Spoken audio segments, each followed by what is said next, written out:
Ganguly group of কোম্পানিজের brand ambassador কে হবে সেই সিদ্ধান্তটা সম্পূর্ণরূপে এবার পাবলিকের উপরেই ছেড়ে দেওয়ার সিদ্ধান্ত নিল আয়ুষ বন্ধুরা। ভিডিওটা লাইকটি দেখতে থাকুন। যে মুহূর্তে কিনা মেঘা চ্যালেঞ্জ করে বলতে থাকে আয়ুষকে যে আয়ুষ, আমি তোমাকে হরপ করে বলতে পারি যে তুমি যদি পাবলিকে বাজারে ছেড়ে দাও না কুসুম এবং আমাকে, তাহলে পাবলিক সব থেকে বেশি চাহিদা আমার প্রতি দেখাবে নাকি কুসুমের প্রতি, কারণ পাবলিকও খুব ভালো করে জানে যে এই পদটার জন্য যোগ্য ক্যান্ডিডেট ঠিক কে, এবং তারা রীতিমতো এটাও বুঝতে পারবে যে আসলে শুধুমাত্র একটা গাইয়ে ভূত মেয়ে একটা প্রোডাক্টকে রিপ্রেজেন্ট করতে পারলেই হয় না, সেই মেয়েটাকে যথেষ্ট পরিমাণে প্রেজেন্টেবলও হতে হয়। ওভারসিজ ক্লায়েন্টসের সঙ্গে ওঠা বসা থেকে শুরু করে ওদের সঙ্গে ইন্টারাক্ট করা সমস্ত কিছু যে প্রয়োজন হয় সেটা পাবলিকও বোঝে। আয়ুষ ঠিক সেই তাই যখন বলতে থাকে যে okay Megha, I accept your challenge, তাহলে মা আমি বলছি যে এই সম্পূর্ণ সিদ্ধান্তটা না হয় পাবলিকের উপরেই আমরা ছেড়ে দিই, পাবলিকই না হয় নির্ধারণ করুক যে আমাদের গাঙ্গুলি গ্রুপ অফ কোম্পানিজের ব্র্যান্ড অ্যাম্বাসেডর কে হবে গাঙ্গুলি গ্রুপ অফ কোম্পানিজের ফেস অফ দ্য ইয়ার। ঠিক সেই মুহূর্তে ইন্দ্রাণী গাঙ্গুলি যখন বলতে থাকে যে আয়ুষ তুমি কী করতে চাইছো, আমি সেটাই বুঝতে পারছি। অন্যদিকে আয়ুষ বলতে থাকে যে আমরা একটা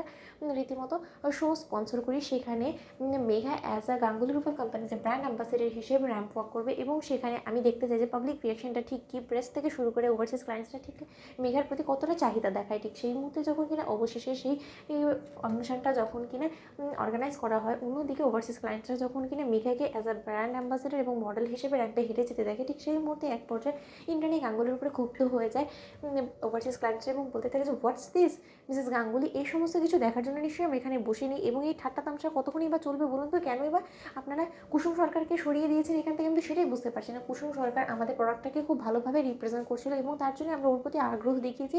আমরা পরপর অনেকগুলো ডিল রীতিমতো ওর মুখের দিকে তাকিয়ে ওকে আমরা পাবো বিধায় কিন্তু আমরা ডিলটা ফাইনালাইজ করেছি। এবার কিন্তু আমাদেরকে সেই সমস্ত ডিলগুলো ক্যান্সেল করতে বাধ্য হতে হবে, কারণ আপনি যে সমস্ত কর্মকাণ্ডগুলো করছেন এবং এই মোমেন্টে এসে কেনই বা আপনি এরকম একটা বড় ডিসিশন নিয়ে সম্পূর্ণরূপে সমস্ত কিছুকে এতটা ওলটপালট করে দিলেন, সেটাই আমাদের মাথায় ঢুকছে না। এরকম একটা সিদ্ধান্ত নেওয়ার পেছনে কী এমন কারণ আছে? কুসুম কি কোনো মতে অ্যাভেলেবেল না, নাকি ওর এখন চাহিদা বেড়ে গিয়েছে বিধায় ও কোনো মতে গাঙ্গুলি গ্রুপ অফ কোম্পানিজকে সময় দিতে পারছে না? বলুন তো, ও কি অন্য কোনো কন্ট্রাক্ট সাইন করেছে? ঠিক সেই মুহূর্তে যখন কিনা আয়ুষ বলতে থাকে যে নট অ্যাট অল, আসলে আমার মায়ের হঠাৎ করে মনে পড়লো যে না, আমার মায়ের মনে হচ্ছে যে মেঘা নাকি কুসুমের কম্প্যারিজনে সব থেকে ভালো একটা ব্র্যান্ড অ্যাম্বাসেডর হতে পারে, এবং তার জন্যই আমার মা মনে করে যে কুসুম এই পদের একদমই যোগ্য না, এবং কুসুমের জায়গায় মেঘাকে নিলে নাকি আমাদের কোম্পানিটা আরও বেশি সাফল্যের চূড়ায় পৌঁছবে, এবং তার জন্যই রীতিমতো আমি সমস্ত কিছু আপনাদের উপরে ছেড়ে দিয়েছি। এবার আপনারাই বলুন, আপনারা কি মেঘাকে অ্যাজ আ ব্র্যান্ড অ্যাম্বাসেডর হিসেবে দেখতে চান কিনা? ঠিক সেই মুহূর্তে ওভারসিজ ক্লায়েন্ট থেকে শুরু করে প্রেসের লোকেরা, দর্শকরা যখন কিনা বলতে থাকে যে নো ওয়ে, কোনোভাবেই